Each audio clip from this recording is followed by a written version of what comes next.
अस्सलामुअलैकुम।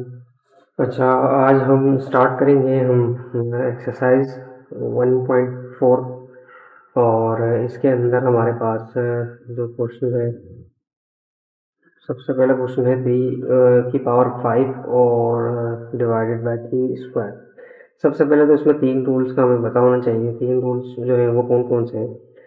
नंबर 1 जो है वो हमारा है, अगर हमारे पास बेस सेम होती है, अगर हमारे पास बेस जो होती है वो सेम होती है, तो हम जो पावर होगी उस पावर को जो है वो क्या करेंगे, ऐड करेंगे। कब? जब मल्टीप्लिकेशन हो रही होगी। सेकंड रूल क्या है, इसके अंदर एग्जांपल ये हो सकती है कि अगर ए स्क्वायर है और मल्टीप्लाई बाय ए की पावर 3 है, तो इस कंडीशन में जो होगा वो होगा क्या, A2+3 होगा। इसी तरह से अगर बेस सेम है और पावर सब्ट्रैक्ट होगी कब? जब इनके बीच में साइन जो होगा वो डिवीजन का होगा। मतलब कि ए की power 5 divided by A square, तो इसमें हम बोल सकते हैं कि ए की पावर 5 माइनस का 2 हो जाएगा। थर्ड रूल ये होता है कि अगर हम देखेंगे कि इसमें पावर के ऊपर अगर पावर के ऊपर एक और पावर होगी, तब आपस में ये दोनों जो होंगे वो पावर मल्टीप्लाई में क्या हो जाएगी, पावर हो जाएगी। फॉर एग्जाम्पल अगर लिखा होता है ए की पावर 2 और उसके ऊपर लिखा हुआ 3, तो हम बोलेंगे कि A2 मल्टीप्लाई में क्या हो जाएगा, 3। तो 2 3 जा जो है वो क्या हो जाएगा, 6 हो जाएगा। तो अब हम आगे क्वेश्चन स्टार्ट करते हैं। सबसे पहले हमारे पास क्वेश्चन नंबर 1 है। जैसे 3 के ऊपर लिखा हुआ है हमारा क्वेश्चन, इसमें 3 की पावर 5 और नीचे लिखा हुआ है 3 की पावर 2। तो अगर हम देखेंगे इनके बीच में डिवीजन हो रहा है और बेसिस जो है वो सेम है, तो इसका मतलब जो होगा वो पावर इसकी क्या हो जाएगी, सब्ट्रैक्ट हो जाएगी। यानी 3 5 माइनस 2 जो होता है वो हमारा क्या होता है, 3 होता है। बुक में ऐसे भी आंसर लिखा हुआ हो सकता है। अगर इसको और एक्सपेंड करना है तो इसको और एक्सपेंड ऐसे कर सकते हैं कि 3 की पावर 3 का मतलब 3 जो है वो 3 बार मल्टीप्लाई हो रहा है हमारे पास। तो 3 जब 3 बार मल्टीप्लाई होगा, 3 3 जा 9, 9 3 जा 27, तो ऐसे भी लिखा हो सकता है आंसर। अच्छा, अगला हमारा क्वेश्चन है क्वेश्चन नंबर 2, जो लिखा है इसमें 2 की पावर 4 और उसके बाद है 5 की पावर 3 और नीचे जो है वो लिखा है 10 स्क्वायर। तो हमारा ये क्वेश्चन है। सबसे पहले तो हम इसमें पावर बेसिस को देखेंगे। हमारी बेसिस अभी तक सेम नहीं है, तो सबसे पहले हमें बेसिस को सेम करना पड़ेगा। तो अगर हम यहाँ देखते हैं कि 2 की पावर जो है ये 4 है और ये 5 की पावर 3 है, तो इसमें हम ये करते हैं कि 10 को मैं यूँ भी लिख सकता हूँ, 2 मल्टीप्लाई बाय 5 और इसकी पावर जो आ जाएगी वो इस तरह से भी लिख सकते हैं इसको। तो इसका मतलब ये हुआ कि हमारे पास 2 की पावर 4 और 5 की पावर 3, और अब ये 2 की पावर हम इस तरह से लिख सकते हैं क्योंकि ये पावर जो 2 है वो 2 के साथ भी और 5 के साथ भी है। तो ये हो गया हमारे पास और मल्टीप्लिकेशन और 5 का, अच्छा डॉट का मतलब भी मल्टीप्लाई ही होता है। अब इसमें दोनों अब देखेंगे कि हम हमारे पास जो बेस सेम हो गई वो 2 और 2 हो गई और 5 और 5 हो गई। तो अगर हम देखते हैं तो यहाँ आपस में दोनों डिवाइड हो रहे हैं। तो डिवाइड में हम देखते हैं कि क्या होता है, सब्ट्रैक्ट। एक ये हो गया और यहाँ पर हम देखेंगे जो बेस सेम हुई है 5 और 5 की, तो ये हो जाएगा 3 माइनस का 2। तो हमारा जो आंसर बनेगा वो बनेगा 2 की पावर 4 माइनस 2 हो जाएगा और 5 3 माइनस 2 कितना होता है, 1। तो यहाँ 2 का स्क्वायर जो होता है वो 4 होता है और 5 1 5 होता है और 4 5 20 हमारा आंसर आ जाएगा। अगला क्वेश्चन है हमारा क्वेश्चन नंबर 3, जिसमें हमारे पास लिखा है ए स्क्वायर ए प्लस बी का स्क्वायर हो गया और उसके बाद है सी प्लस डी का क्यूब, सी प्लस डी का क्यूब, और इसके नीचे डिवीजन में है ए प्लस बी है और यहाँ पर 1, और उसके बाद हम देखेंगे यहाँ पर लिखा है सी प्लस डी का स्क्वायर लिखा हुआ है। तो यहाँ पर हमारे पास है सी प्लस डी का स्क्वायर। अब अगर इसमें देखेंगे तो हमारे पास दो बेसिस सेम है और दोनों डिवीजन हो रहे हैं आपस में, ए प्लस बी, सी प्लस जी, सी प्लस डी। तो इसके अंदर हम क्या करेंगे कि ए प्लस डी बी जो है वो हो जाएगा 2 माइनस 1, इसकी पावर आपस में सब्ट्रैक्ट हो जाएगी। और यहाँ पर भी सी प्लस डी और यहाँ पर है 3 माइनस का 2 हो जाएगा। तो हमारा आंसर कुछ होगा ए प्लस बी की पावर 1 और यहाँ पर हो जाएगा सी प्लस डी की पावर 1। ठीक है, तो ये हमारा क्या हो जाएगा, आंसर हो जाएगा। आगे हमारे पास कुछ और क्वेश्चन भी हैं, इसी से रिलेटेड ही है। क्वेश्चन नंबर 2 जो है उसमें भी यही चलेगा हमारा। तो अब हम देखेंगे यहाँ पर वन क्वेश्चन पर 1/3 बीच में मल्टीप्लिकेशन है, तो पावर हमारे पास क्या हो जानी चाहिए, ऐड होनी चाहिए, यानी 1/3 और 4 + 5 जो हो जाएगा वो 9 हो जाएगा। सेकेंड क्वेश्चन पे चलते हैं। यहाँ पर 3/4 है, तो ये हमारे पास यूँ इसी तरह से ही होगा, 3/4 और 5 + 2 हो जाएगा, तो ये हमारा होगा 3/4, 5 + 2 जो होता है वो 7 होता है, हमारा आंसर हो जाएगा। थर्ड वाले क्वेश्चन में भी कुछ इसी तरह से ही है, यहाँ पर भी नेगेटिव में है, -5/4/5, -4/5, तो बेसिस सेम और बीच में मल्टीप्लिकेशन है, तो यहाँ पर भी कुछ इसी तरह से 3 + का 5 हो जाएगा, और ये -4/5 और ये 3 + 5 जो हो जाएगा वो 8 हो जाएगा। अच्छा, ये 3 क्वेश्चन जो हो गया। इसके बाद क्वेश्चन नंबर 4 हमारे पास कुछ। अच्छा, क्वेश्चन नंबर 4 जो है वो हमारा है, इसके अंदर -3 लिखा है, मल्टीप्लाई बाय 5 स्क्वायर, उसके बाद पावर जो है वो 3 है। तो अब इसमें पावर 3 का मतलब ये है कि इसके ऊपर भी है, इसके ऊपर भी है, 5 स्क्वायर के ऊपर भी है, तो इसमें हम क्या करेंगे कि -3 के ऊपर भी पावर 3 है, और मल्टीप्लाई बाय 5 स्क्वायर के ऊपर भी पावर जो है वो 3 है। तो अब ये जो होगा, ये क्या है हमारे पास, -3 की पावर 3 आ गई, मल्टीप्लाई, और यहाँ पर हमारे पास जो आ गया 5, यानी 2 3 जो है वो थर्ड रूल हमारा, 2 3 क्या हो गया, 6 हो गया। तो बस हम इसको इस तरह से लिख सकते हैं, ये हमारा आंसर हो जाएगा। ठीक है, नेक्स्ट क्वेश्चन जो है वो हमारा है 3 मल्टीप्लाई -4 का स्क्वायर, उसके बाद है हमारे पास यहाँ पर 3 आ गया। तो अच्छा, इसमें ये चीज़ है कि अगर हमारे पास ये जो 3 है इसके ऊपर हमारे पास 3 आ जाएगा, और यहाँ पर जो जब भी नेगेटिव में कोई भी नेगेटिव होगा कोई भी, और उसके ऊपर हमारे पास पावर जो होगी वो इवन होगी, तो ये जो होगा ये क्या हो जाएगा, पॉजिटिव में चेंज हो जाएगा। मिसाल के तौर पर यहाँ लिखा हुआ है कि -4 का स्क्वायर, तो अब अगर मैं इसको ब्रैकेट से हटाता हूँ तो ये हो जाएगा 4 का स्क्वायर और पॉजिटिव में हो जाएगा। इसकी वजह ये है कि नेगेटिव और मल्टीप्लाई बाय नेगेटिव जो होता है वो क्या होता है, पॉजिटिव होता है। तो यहाँ पर भी -4 है, तो इसका मतलब ये जो हो जाएगा 4 स्क्वायर हो जाएगा, और इसके ऊपर पावर 3 इसके ऊपर भी है, तो अब ये हो जाएगा कुछ इस तरह से कि 3 की पावर 3, और यहाँ पर 2 3 का क्या हो जाएगा, 12 हो जाएगा। तो हमारा आंसर कुछ इस तरह से होगा, 3 की पावर 3 मल्टीप्लाई 4 की पावर 12। अगला क्वेश्चन है, इसमें हमारे पास है -a/bc,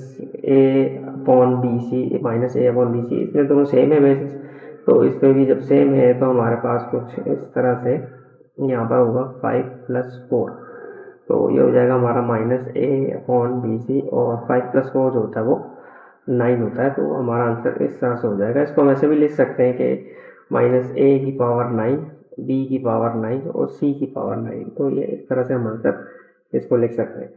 ठीक है, बस हमने इसमें ये देखना है कि अगर जब भी यहाँ पर नेगेटिव होता है और यहाँ पर हमारे पास कोई भी इवन होता है, कोई भी इवन नंबर होगा, इवन नंबर से मतलब कि 2 हो, 4 हो, 6 हो, 8 हो, कोई भी नंबर हो इस तरह से, तो ये हमारे पास जो भी होगा वो पॉजिटिव में आएगा, मतलब 2 का स्क्वायर हो गया, या 2 4 हो जाएगा, या 2 6 हो जाएगा, या 2 8 हो जाएगा। इसी तरह से अगर हमारे पास नेगेटिव नंबर हो ब्रैकेट के अंदर, और यहाँ पर ऑड हो, ऑड का मतलब यहाँ हो 1 3 5 हो, 7 हो, 9 हो, इस तरह से, तो अब जो भी आंसर आएगा वो नेगेटिव में ही होगा। मतलब क्या कि -2 ही होगा, उसके ऊपर 3 आ गया, -2 ही होगा, उसके ऊपर 5 आ गया, -2 ही होगा, इसकी पावर 7 आ गई, -2 की पावर 9 आ गई, तो बस ये चीज़ है इसमें। अच्छा, आगे चलते हैं। अब हमारे पास अगर हम इसमें देखते हैं तो ये सारे नेगेटिव में है बेसिस इसके, जब नेगेटिव में है तो c/d, और इसके ऊपर पावर जो है वो प्लस हो जाएगी क्योंकि मल्टीप्लाई हो रहा है, तो ये हमारे पास कुछ यूँ होगा, c/d, 2 + 3 5, 5 + 5 10 हो गया। अब क्योंकि 10 इवन नंबर है तो ये इसको पॉजिटिव कर देगा, c 10 और d भी कितना आ जाएगा, 10, तो ये हमारा आंसर आ जाएगा। नेक्स्ट क्वेश्चन में देखते हैं, इसमें हम m देखते हैं, एक ये m एक ये m है, यानी m 1 है और 2 है, और इसके ऊपर कुछ नहीं होता, तो पावर कितनी होती है, 1 होती है, तो 5 और 1, यानी m जो होगा वो 1 + 5 आ गया, और सारे आपस में मल्टीप्लाई हो रहे, कोई साइन नहीं होता तो मल्टीप्लिकेशन होती है। अगर हम यहाँ देखते हैं तो n एक ये रहा और एक n ये रहा, तो n की पावर 2 + 3, और इसमें देखते हैं हम t हमारे पास एक ये रहा और एक ये रहा, तो यानी t 4 + 7, तो m जो होगा वो 6 हो जाएगा, n 5 हो जाएगा, और t जो होगा वो 11 हो जाएगा। नेक्स्ट क्वेश्चन में देखते हैं हमारे पास एक ए ये रहा, एक ए ये रहा, एक ए ये रहा, यानी आपस में सारे मल्टीप्लाई हो रहे हैं तो बेसिस सेम हो गए। तो ए जो होगा वो 2 + 3 + 4। इसी तरह से अगर हम b को देखते हैं तो b की पावर 2 और b की पावर 4।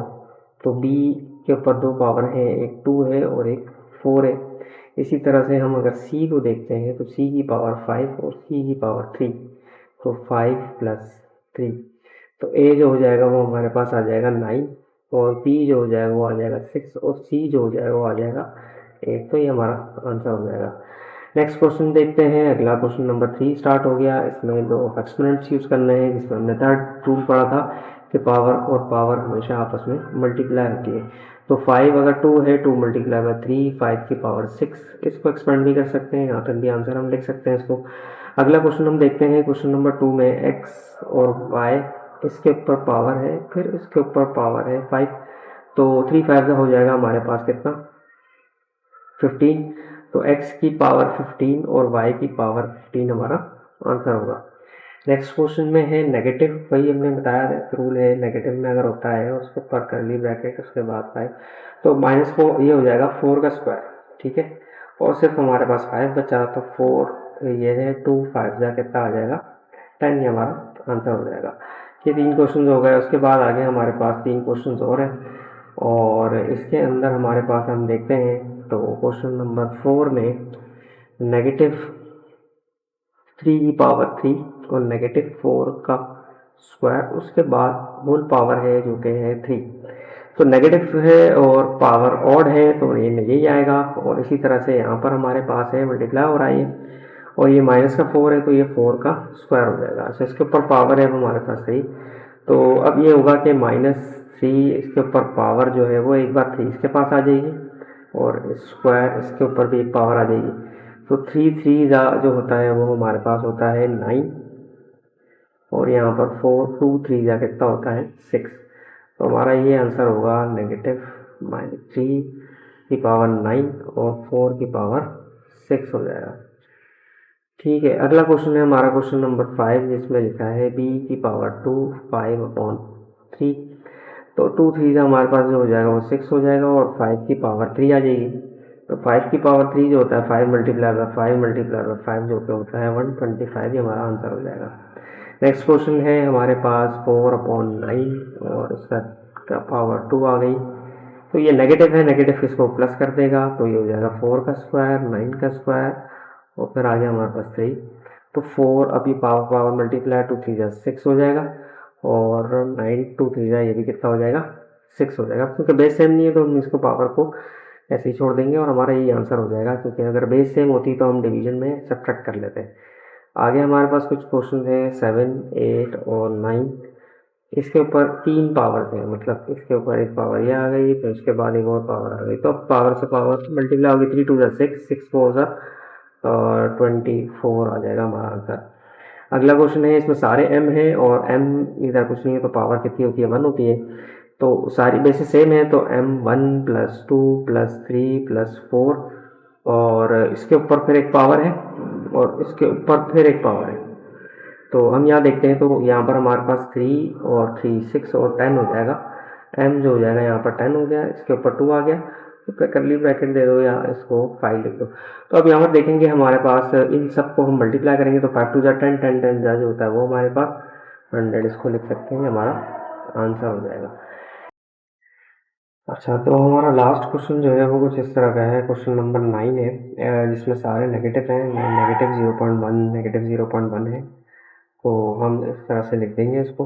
उसके बाद है 2 3 और फिर आ गया 4 और यहाँ पर जो ब्रैकेट में स्क्वायर है उसके बाद माइनस है। तो ये हम देखेंगे तो यहाँ पर हो जाएगा 0.1 और 2 3 5 5 + 4 जो हो जाएगा वो 9 हो जाएगा और उसके बाद ब्रैकेट में यहाँ पर 2 है और माइनस आ गया। तो 2 9 जो होता है 18। यहाँ पर हमारे पास क्या आ जाएगा 18 आ जाएगा और यहाँ पर हमारे पास जो आ जाएगा वो नेगेटिव आ जाएगा। अच्छा, 18 जो होता है क्योंकि ये इवन है और हमने देखा नेगेटिव में इवन जो होता है अगर पावर इवन होती है तो ये पॉजिटिव कर देता है इसको, तो ये पॉजिटिव हो गया और यहाँ पर नेगेटिव तो ये पहले का ही है। तो ये कुछ इस तरह से हम लिख देंगे तो ये हमारा